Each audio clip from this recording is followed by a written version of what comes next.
Previously, we've come up with antiderivative rules, quick properties for evaluating constant functions, power functions, exponential functions, the special case of 1 over x, which is different from the power function.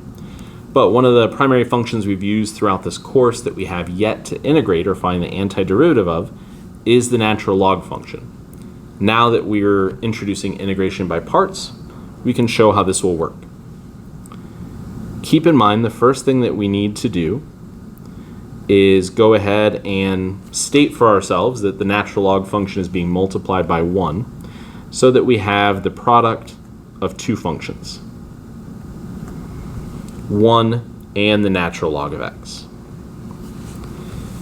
What we're going to do from here is substitute in something for u, which is going to start to look like integration by substitution, but will overall be a different process.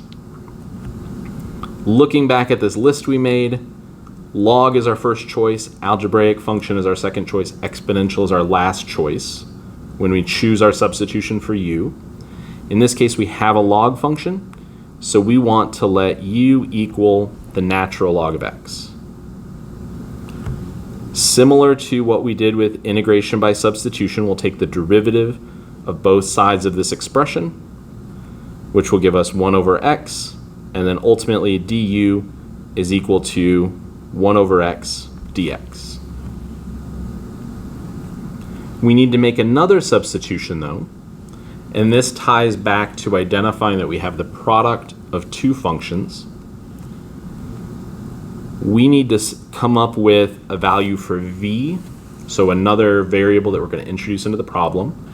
To get that value for v, we're actually going to start by substituting something for dv.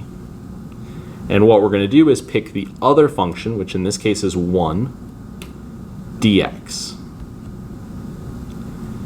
To get our value for v, what we're going to do is integrate both sides of this substitution statement to give us v is equal to x in this case. We have 4 substitution statements now. We have u, du, v, and dv. What we're going to do with those is set up a slightly different expression here, or a kind of very different expression, which is going to be equal to u times v minus the indefinite integral of v du. At this point, we haven't done the calculus work. We haven't integrated anything. This is just how we're going to apply our different substitution statements to rewrite the original problem. That means our original antiderivative problem, indefinite integral problem, will become the natural log of x times x minus the indefinite integral of x times 1 over x dx. This first term we can just rewrite a little bit. That will become x times the natural log of x, but no other work that we need to do there.